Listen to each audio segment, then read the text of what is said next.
Assalamu alaikum.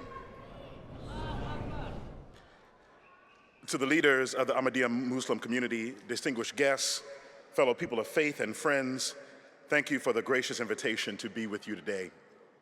As we gather here today on the United States of America's Independence Day to reflect on the theme, Peace Through Justice, Restoring the Promise of America, we are reminded that the American experiment has always been a work in progress.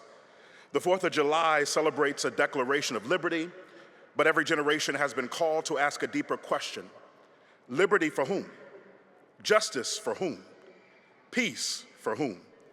As both a Virginia legislator and a Christian priest, I believe true patriotism is not pretending our nation has always gotten it right. True patriotism is loving our country enough to help it become what it has always claimed to be. That is why I find it fitting to remember the words of one of Virginia's own founders, Thomas Jefferson, who wrote, "Neither pagan nor Mohammedan nor Jew ought to be excluded from the civil rights of this Commonwealth because of his religion." Those words were revolutionary in their day, and they remain instructive even today. They remind us that religious liberty is not merely the freedom to worship privately, it is the freedom to participate fully in public life without fear or discrimination. And as a Christian, I stand here today because I believe our faith calls me to love my neighbor. And that neighbor may pray differently than I do, speak a different language than I do, or come from a different tradition. Yet our shared humanity, citizenship, is what binds us together. The prophet Isaiah envisioned a day when justice would bring peace. He said, "The work of righteousness shall be peace, and the effect of righteousness, quietness, and assurance forever."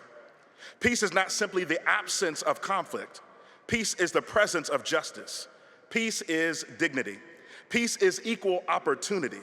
Peace is protecting the rights of every person to live according to their own conscience. If America is to restore its promise, it will not happen through fear or division. It will happen when Christians, Muslims, Jews, Hindus, Sikhs, Buddhists, and people of every faith and of no faith choose to stand together in defense of one another's freedom. That is the America our founders aspired to get to be. That is the America generations of civil rights leaders struggled to expand. And that is the America we are called to build together. May we live here committed not only to celebrating our independence, but continuing to extend its blessings to all. I want to thank you again for welcoming me to the Jalsa yet again. And on behalf of the entire House of Delegates, I would love to present to you all House Resolution number 2207, commending the Ahmadiyya Muslim community.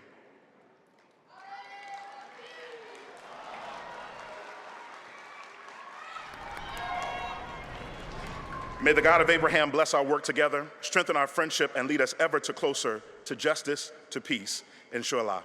Assalamu alaikum, and God bless you all.